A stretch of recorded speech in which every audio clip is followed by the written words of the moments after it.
et que nous lui serions reconnaissants de différer la date de l'audience. Nous avons normalement tenu notre AG dans la soirée même de ce vendredi où nous avions tenu l'AG. Nous lui avions transmis les conclusions de l'AG. Et là, nous sommes maintenant. La balle est dans son camp. Nous l'attendons, nous attendons qu'il nous invite à nouveau. Maître Chiakpé, cette réaction des travailleurs de l'ESMCRI demandant à être pris en compte, criant à la marginalisation, parce que tout ceci s'entend légalement, je veux dire. Non, bon, vous savez, moi, le sujet, vous savez que ceux qui sont là aujourd'hui, qui sont nos gouvernants, ils sont à l'épreuve de ce que c'est que gouverner un pays. Donc, moi, je suis d'accord avec vous et je l'ai écouté un peu. Et vous allez tout simplement constater que, en fait, le pouvoir réglementaire, c'est-à-dire que le pouvoir de déterminer les ministères, revient en réalité au chef donc de l'État, qui a été élu donc par le peuple et de façon constitutionnelle. C'est lui qui décide de comment organiser donc les ministères. Bon, moi, je peux vous dire, de par mes expériences, c'est-à-dire que vous aviez des ministères régaliens, c'est-à-dire que et dans un État bien organisé, vous aviez donc des ministères qui ne changent pas donc de dénomination. Vous aviez par exemple le ministère de la Justice, vous aviez par exemple le ministère de l'Intérieur et de l'administration territoriale, vous aviez le ministère de l'Économie et des Finances, vous aviez le ministère des Affaires étrangères et de la coopération. Vous voulez dire qu'on a mal fait de fusionner, charger des relations? J'en viens.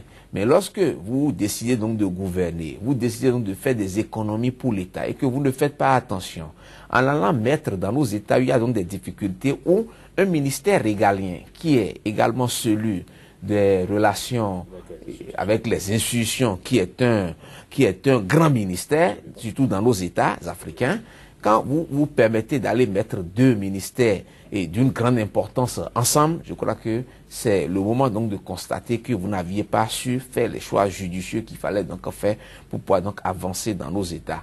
Donc je trouve simplement que, en réalité aujourd'hui, le problème qui se pose, c'est-à-dire qu'on met ce ministère dans la justice, alors que le ministère de la justice n'est pas déjà un ministère d'enfants, et aujourd'hui on n'arrive pas donc à gérer donc ce ministère. Parce que comment comprenez-vous qu'on puisse donc ramener un personnel de ce ministère aussi important qui doit être en relation avec les institutions, toutes les institutions d'État, et qu'aujourd'hui ce personnel se retrouve dans ce ministère, on ne sait même pas à quoi sont destinés en réalité ces personnels, on ne sait pas à quoi et on doit pouvoir donc utiliser ces gens-là. Et vous avez vu, il vous a répondu. Il a dit, quand vous avez parlé donc de salaire, lui, c'est pas seulement donc le salaire, il veut travailler. Donc ça veut dire que c'est un Béninois qui veut travailler et qui n'a pas besoin seulement donc d'aller dans des questions donc de salaire pour aller donc se coucher. Donc voilà donc des jeunes, en réalité, qui veulent travailler, qui ont été mis à disposition, mais qu'on n'utilise pas. Mais vous voulez que je dise donc quoi? J'ai pas été élu comme président de la République. Donc le président doit pouvoir donc tenir compte donc de tout ça et réorganiser donc les choses, parce que ce ministère, on ne peut pas le mettre ensemble avec le ministère donc de la Justice et espérer gérer et avoir donc des résultats. Et moi, je crois que comme c'est leur début, ils auront donc le temps donc de constater, parce que ce qu'on a reproché au président Yahi donc dans ce pays, c'est de ne pas pouvoir donc utiliser la ressource humaine, les ressources humaines. Mais aujourd'hui, qu'est-ce qui se passe? On trouve donc les mêmes choses. C'est pratiquement et plus grave, parce que quand vous voyez un peu comment se passent donc les choses dans ce pays, on pense que on doit pouvoir donc gouverner par la rue, alors que la rue, puisqu'on l'a reproché également au président Yahi dans ce pays.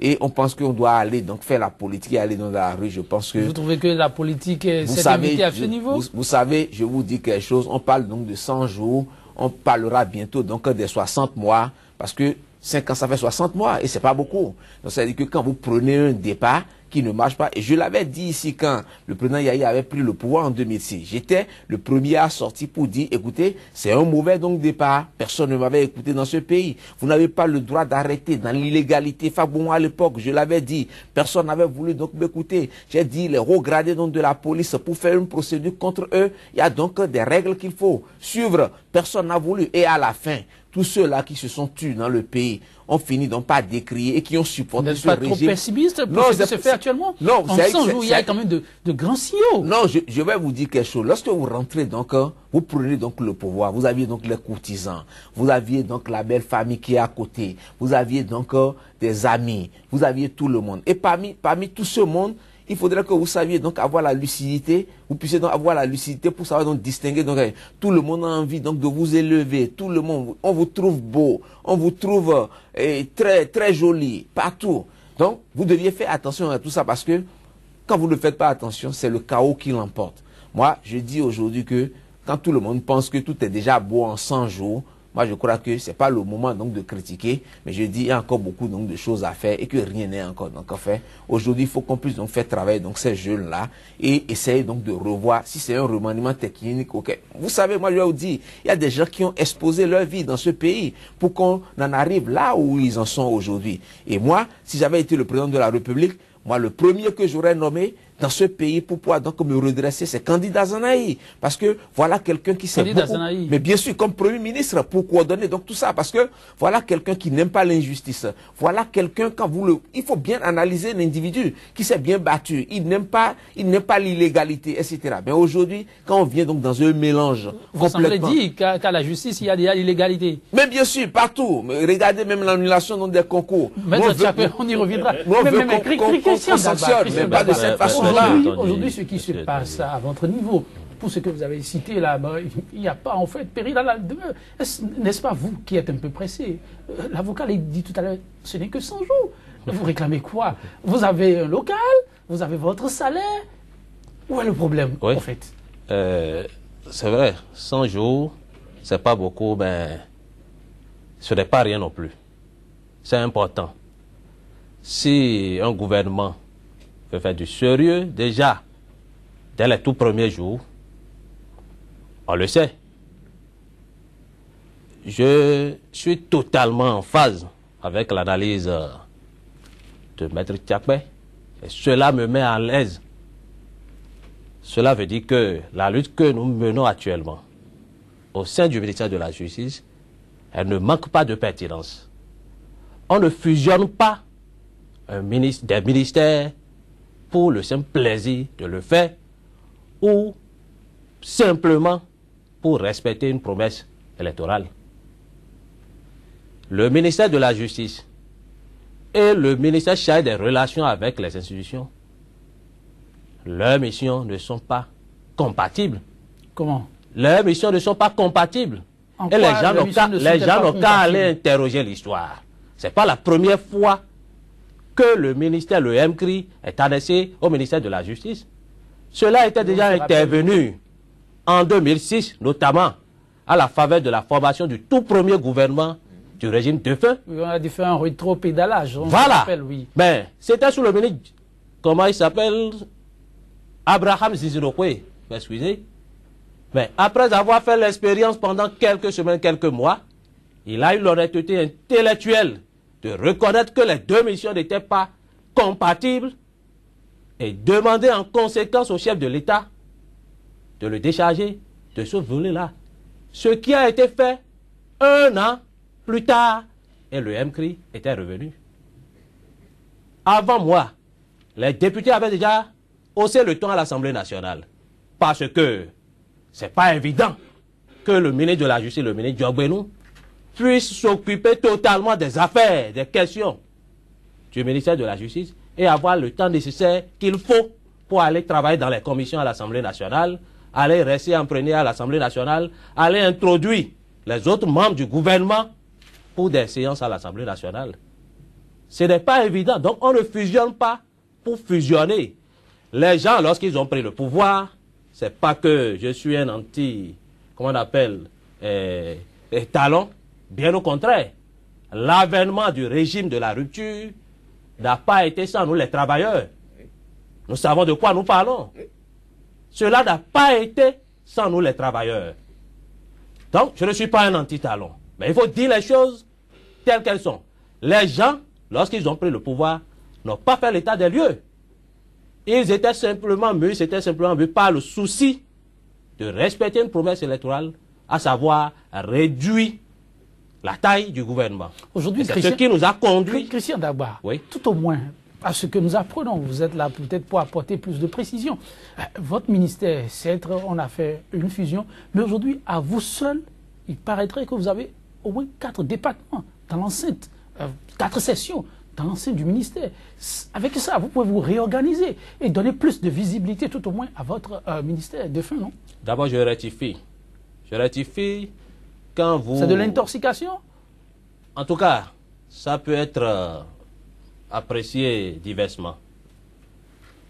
Quand vous consultez le nouvel organigramme du nouveau ministère de la Justice, au sein duquel nous sommes désormais, l'SMCRI est réduit au niveau central, je dis bien au niveau central, à une seule direction technique. Une seule? Une seule direction technique. Pas 4. C'est vrai que par la suite, il y a eu des plaidoyers pour que le ministre puisse faire intégrer finalement 2 structures sous tutelle. Nous avions 2 structures sous tutelle, à savoir le centre de promotion de la société civile, qui est basé à Kourounou, et l'Observatoire national des processus électoraux, qui n'a pas encore un siège. À ce jour? À ce jour. C'est une nouvelle structure. Vous qui n'êtes pas informé. Si, c'est une nouvelle structure. Donc il a fallu que des gens fassent des plaidoyers pour que le ministre Diogbenou accepte finalement d'intégrer ces 2 structures-là. Mais c'est des structures sous tutelle. Moi, je parle du niveau central. Au niveau central, le ministère est réduit à une seule direction technique. Sérieux? Voilà la vérité. Mais, ok, ça pose problème, c'est vrai, mais à raison. Quand on prend au moins vos structures déconcentrées, qui existent sur toute l'étendue du territoire national, ça peut servir au moins d'appoint pour donner du souffle à ce que vous faites aujourd'hui. Et c'est en cela que nous n'entendons pas faire cadeau au ministre Diogbenou. Il va falloir qu'il revoie la copie. Il va falloir qu'il revoie la copie. Pourquoi? Lorsqu'on parle des relations avec les institutions, c'est y compris la société civile, les organisations de la société civile. Ce n'est pas que les institutions constitutionnelles, à savoir Cour suprême, Cour constitutionnelle et autres. L'une des cibles privilégiées de la mission de l'SMCRI, ce sont les organisations de la société civile. Et ces OSC se retrouvent un peu partout sur l'ensemble du territoire national. Lorsqu'on supprime les directions départementales qui constituaient le relais du ministère au niveau territorial, comment est-ce qu'on entend mettre en œuvre la mission du ministère au niveau départemental, au niveau territorial? Vous voulez dire que toute la direction a été supprimée? Toutes les directions départementales ont été supprimées. Et toutes? Selon nos informations, l'argument qui aurait été milité en la faveur de cette suppression, ou l'argument par lequel cette suppression se justifie, c'est que nous sommes désormais au ministère de la Justice, et le ministère de la Justice se fait déjà représenter par des tribunaux sur l'ensemble du territoire. J'ai dit qu'il y a erreur. Les tribunaux n'ont pas la même vocation que nos ex-directions départementales. On ne peut pas gérer les OSC, les ONG, les chefferies traditionnels au niveau des tribunaux. Non. Je ne sais pas ce que le ministre Diogbenou a contre les directions départementales. Si tant est que ce sont les directions départementales, l'existence des directions départementales qui le gênent, ben, il n'a qu'à nous appeler. Nous avons des propositions alternatives à lui faire. J'ai parlé tantôt du centre de promotion de la société civile, qui est l'une de nos structures sous tutelle. C'est un centre. On peut réaménager, redimensionner ce centre de manière à le transformer en une agence et de manière à le doter des antennes relais au niveau des départements de manière à combler le vide créé par la suppression des Christian Tchapé, toutes ces décisions, tous ces actes ont été posés à votre issue? Absolument, absolument, et c'est l'un des griefs que nous avons contre le ministre Diogbenou. On ne gère pas une administration, une structure publique avec les méthodes de gestion d'une entreprise privée ou d'un cabinet. Je suis désolé de le dire comme ça. On ne peut pas faire notre bonheur à notre insu. Un AOF est élaboré par les cadres de la structure. Oui, Christian, mais Maître Tchapé, ce que Christian est en train de dire là, quand même, c'est suffisamment grave. On sait que c'est beaucoup de doigté. Non, c'est pas du tout grave. Moi, moi, à mon avis, tout simplement parce que quand les problèmes se posent, il faut pouvoir donc les remettre sur la table et essayer de trouver des solutions.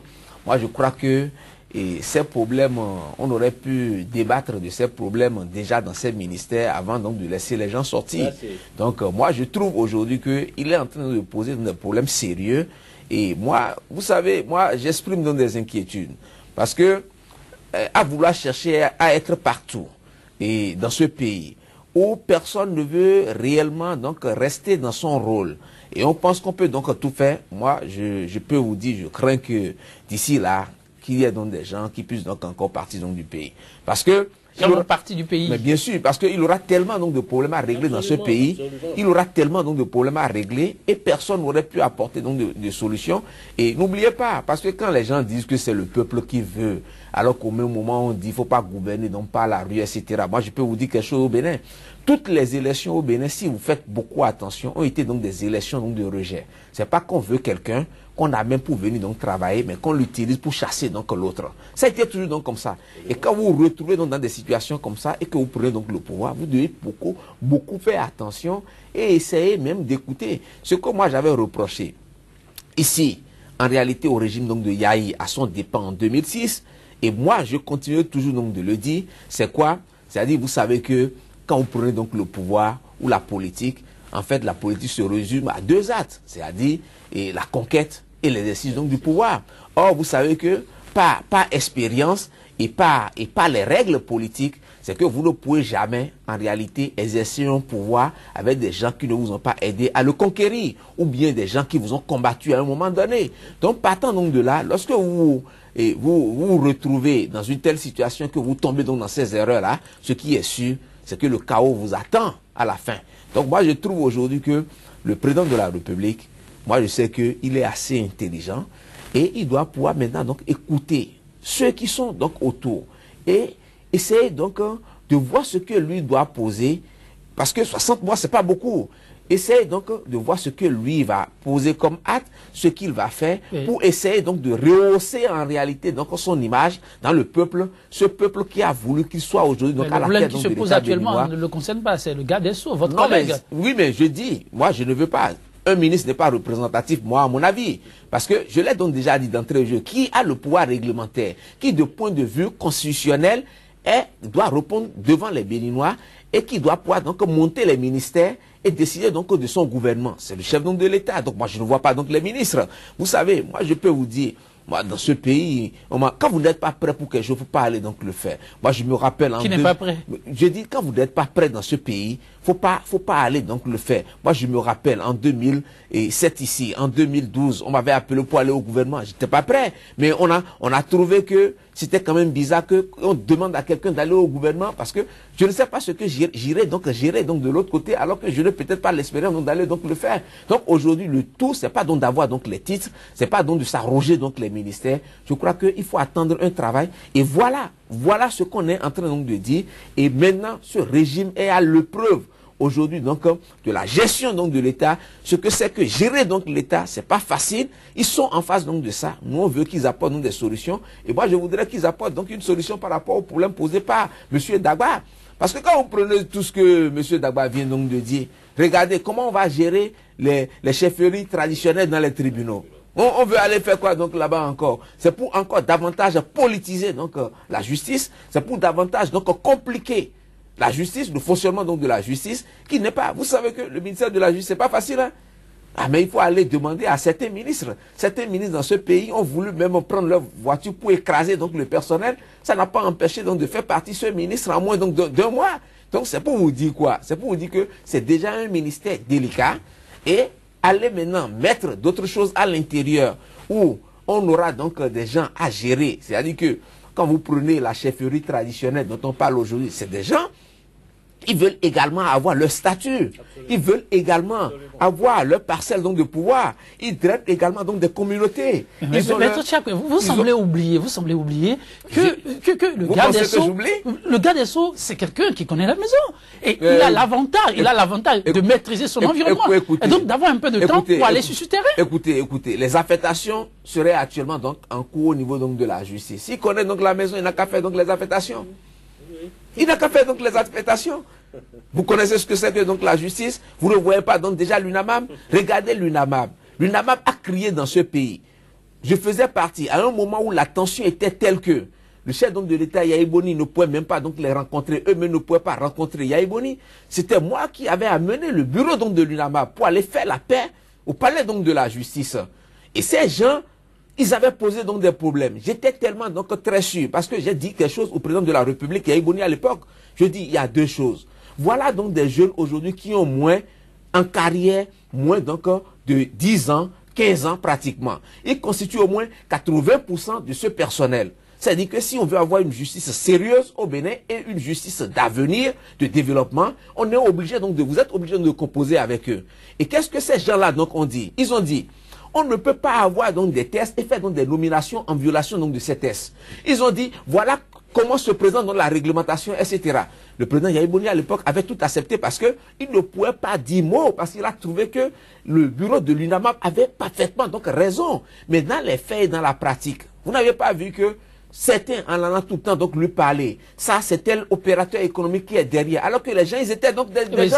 C'est quoi le lien avec ce à quoi on assiste aujourd'hui? Bon, donc le fait d'aller lui parler tout le temps et de lui dire, et il n'a pas lui-même à un moment donné su, il n'a pas su prendre les dispositions pour mettre en application ce que le bureau de l'UNAMAM disait à l'époque. Vous avez vu comment ça a terminé donc toutes ces histoires-là aujourd'hui. Donc vous le demandez que le chef de l'État soit à l'écoute. Mais il est obligé. On ne peut pas être donc de la justice, par exemple, et faire donc des affectations qui violent les dispositions donc de la loi. Aujourd'hui, il n'y a pas encore eu d'affectation. Non, mais c'est un cours. Ça risque de venir mais encore. Bien sûr. C'est pour ça que le président de la République actuelle, je vais l'inviter également, respectueusement, parce qu'il est le père donc de la nation, il est notre grand frère, et lui n'est pas donc du tout compliqué. Je vais l'inviter à écouter le bureau donc de l'UNAMAM et à discuter donc avec eux, sans pouvoir amener dans son entourage des gens qui vont bloquer. Moi, j'ai eu ici à demander au chef de l'État Yahya Boni de faire partie de certains ministres donc du conseil d'une réunion avant qu'ils ne reçoivent donc ces gens-là. Donc parce qu'il y aura toujours des gens qui vont dire voilà ce qui se passe, saboter les intéressés, etc. Ça ne passera donc pas. Je crois que aujourd'hui nous sommes donc dans une situation, ils sont face à comment gérer donc l'État. Je peux vous dire, gérer une maison c'est pas facile, gérer une entreprise c'est pas facile, gérer un cabinet c'est pas facile, gérer l'État c'est très difficile. Hein? C'est pour ça que je suis d'accord avec lui. Vous n'aviez pas les mêmes méthodes à utiliser pour gérer un cabinet d'avocats, pour gérer un ministère, pour gérer une entreprise. Il a raison. Alors, M. Christian Dagba, vous parlez de l'AOF. L'AOF, concernant ce ministère aujourd'hui, au moins à ce niveau, avons-nous appris, vous avez quand même pris une part active, même si ce n'est pas physiquement. Il paraît que vous avez fait des propositions. De quelle manière? Je voudrais bien le savoir. De quelle manière? Puisque j'ai dit à l'entame qu'à la date d'aujourd'hui, le ministre Diop n'a pas cru nous devoir ne serait-ce qu'une seule fois. Alors que dans le même temps, mais vous avez envoyé nos confrères ont été déjà reçus à plusieurs reprises. Donc, l'élaboration de l'AOF. Nous n'avons jamais été associés à la réflexion. Jamais été associé on n'a jamais été associé à quoi que ce soit au sein du nouveau ministère de la Justice. Donc l'AOF en marge, qui est sur le point actuellement d'être adopté. C'est déjà adopté et c'est entré en vigueur, malheureusement. Sans vous. Avec cette disposition-là. Mais l'un des objectifs, l'une des finalités de nos luttes, c'est justement d'amener l'autorité à rapporter cet AOF, quitte à prendre en compte nos revendications, quitte à prendre en compte nos revendications dans un nouvel AOF. Voilà. Le maître Diakwe vient de parler de la question du redéploiement. Le problème ne se pose pas uniquement par rapport aux magistrats. À votre niveau aussi. À notre niveau aussi. Est-ce que vous pouvez vous imaginer qu'on veuille redéployer le personnel de l'SMCRI, c'est-à-dire, en d'autres termes, nos syndiqués, sans nous y associer? Un arrêté serait déjà initié pour la mise en place de la commission. La commission se serait déjà réunie une fois en notre exclusion. Nous sommes totalement tranquilles. Dès que le redéploiement va être fait, au mépris des tests, en l'exclusion des représentants du personnel que nous sommes, nous allons simplement inviter nos syndiqués à la désobéissance civique. Nous allons simplement les inviter à ne pas aller rejoindre les nouveaux pots d'affectation. Vous connaissez les sanctions. Nous allons engager... Quelle sanction? Plus de pagaille sous la Quelle rupture. sanction? Nous allons engager le bras de fer et on verra ce que cela pourra donner. On ne pourra pas brimer, nous demander de nous taire. Christian Diagoua, tout ceci paraît comme un paradoxal, avec Christian Diagoua, voilà, avec un peu d'honnêteté dite. Vous ne vous reprochez rien dans ce qui se fait actuellement? Un peu d'indiscipline de votre part, par exemple? D'insubordination? Rien du tout? On ne se reproche rien, on ne nous reproche rien, puisque je vous ai dit que le ministre Diagoua n'a jamais pris langue avec nous. Quel manquement nous avions eu à son égard pour qu'il ne veuille pas nous associer. Cela relève tout simplement d'un mépris. D'un mépris. Peut-être que le ministre Diagoua avait des antécédents avec les anciens patrons de notre ministère. Et il voudra profiter de la situation pour régler ses comptes. Non, la rupture, il a dit qu'il n'y aura pas de règlement de compte. Pour régler ses comptes. Bon, il n'y a pas de règlement de compte. On n'a pas une autre lecture que ce que je suis en train de vous dire. Nous n'avons pas une autre lecture de la situation que ce que nous sommes en train de vous dire. Sinon, comment comprendre qu'il est déjà reçu à plusieurs reprises nos confrères et il ne veut pas nous recevoir nous autres? Oui, ça paraît de plus en plus complexe, cette préoccupation-là. Mais Maître Tchakpé, est-ce qu'on ne peut pas déjà essayer pour apaiser un peu, ne serait-ce qu'au niveau de la dénomination, comme le disent certains, au moins repréciser les choses, ça pourrait aussi apaiser? Bon, moi, je crois que le chef de l'État est celui constitutionnellement investi pour pouvoir donc déterminer les dénominations des ministères. Je crois que moi, je préfère donc garder le silence et observer parce que je ne suis donc dans rien pour l'instant et puis je suis là et je garde donc ma liberté, c'est tout. Et quand ça se pose de cette façon-là, comment on peut régler plus simplement, plus sainement? C'est des préoccupations qu'on aurait pu éviter. Moi, je crois que le président de la République doit dépêcher d'autres personnes pour faire donc une médiation parce que vous l'écoutez donc un peu déjà. Et comment on peut donc les affecter sans que personne ne soit écouté, personne ne soit véritablement touché. Et bon, je crois que ça pose donc des problèmes. Donc je crois que le chef de l'État doit pouvoir en réalité déjà dépêcher donc des gens pour faire donc la médiation et au cas où eux-mêmes trouveraient nécessaire de s'adresser directement au ministre Koupaki, je crois qu'il est le secrétaire général donc de la présidence ou au chef donc de l'État pour essayer donc pour qu'on n'en arrive pas donc des blocages dans un État parce que personne n'a intérêt à ce que ça soit donc bloqué. Et moi je crois aujourd'hui que si le courant ne passe pas entre eux et le ministre Diagoua aujourd'hui, et je ne pense pas parce que en dehors de ce qu'il est ministre, il est mon confrère et il n'était pas aussi fermé. Donc, et si c'est bloqué vraiment et qu'ils n'ont pas donc de possibilité de discuter avec lui, qui se rapproche donc du ministre d'État Koupaki et d'aller vers le président Talon.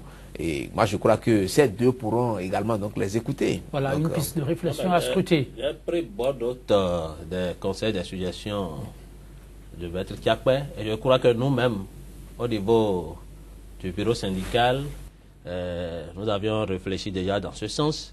La prochaine étape, avant de muscler les actions, c'est de saisir le chef de l'État en personne lui-même par rapport à ce que nous vivons. Le ministre Koupaki d'abord, parce que lui, vous savez que dans les négociations ici par rapport au syndicat au début du mandat donc, du président Yahi, il avait été au centre de grand rôle de déblocage. Moi, je crois aujourd'hui qu'il faut aller d'abord en sa direction avant donc d'envisager d'aller voir le président Talon. Christian Diagoua, j'aimerais bien vous laisser plus de temps, mais j'imagine l'essentiel, les téléspectateurs l'ont compris et la suite sera heureuse, on l'espère, avec cette piste de réflexion. Non, mais il y a un point très important. Allez-y très rapidement, on n'a plus qu'une minute, oui. On ne peut pas faire les réformes le ventre affamé. Depuis le 1er janvier 2016, tout ce qu'on appelle avantage a été gelé pour le personnel de l'SMCRI. Nous assistons à ce qu'on appelle actuellement à une clochardisation du personnel de l'SMCRI. Aucun, je dis bien, aucun de nos avantages à la date d'aujourd'hui n'a été payé. Et cela, ça ne dérange personne. Pourtant, c'est sous notre nez qu'un demi-milliard a été partagé à des copains pour 45 jours. Non, ils ont travaillé, ne dites pas des copains. Je dis 45 jours à des copains pour 45 jours de travail. C'est des cadres de la République, s'il vous plaît. Pendant ce temps, nos avantages sont restés gelés. Et nous avons faim. Nous avons faim. Il va falloir que le ministre Diagoua fasse rapidement pour que nos avantages soient liquidés. Votre mot de fin? Non, le mot de fin, je crois que le ministre Diagoua a intérêt à revoir sa copie. Il a grand intérêt à désormais nous appeler à nous associer à la réflexion. Sinon, nous lui réservons de beaucoup de surprises désagréables. Merci Christian Dagba. J'imagine qu'on n'en arrivera pas là, maître Tchapin, très rapidement, en quelques secondes. Non, je voudrais inviter mon ami et frère Dagba de ramener la balle complètement au sol. Et je crois que d'emprunter les démarches qu'il faut, de retourner, parce que il vous a quand même invité. Je crois qu'il faut repartir maintenant et revoir d'autres rendez-vous. Et à défaut d'aller dans la démarche normale que d'avoir à bloquer l'administration, donc à nouveau, c'est pas ce que les Béninois auraient donc souhaité actuellement. Et je crois que la paix revienne donc chez vous au ministère de la Justice. Que la paix revienne. Il s'agit une fois encore du ministère de la Justice sous les feux de la rampe. Cette fois-ci, c'est le personnel de l'SMCRI qui n'est pas content. Ses droits régaliens seraient tous bafoués. Vivement un terrain d'entente. 100% bénin, mesdames, messieurs, le tout premier numéro de cette semaine. Pierre Dac, l'humoriste et comédien français, pour y mettre un thème avec cette citation. Dans la lutte pour la vie, celui qui est à bout de souffle, à bout d'arguments, à bout de tout, n'est pas du tout à bout de ses peines. Bien au contraire, le pire pourrait lui arriver. Le triomphe, il est et reste au bout de l'endurance, de la témérité. Mesdames, messieurs, que de positivité, voilà, pour vous, tout au long de cette semaine. Merci pour la confiance renouvelée et à demain pour un autre numéro de 100% BD.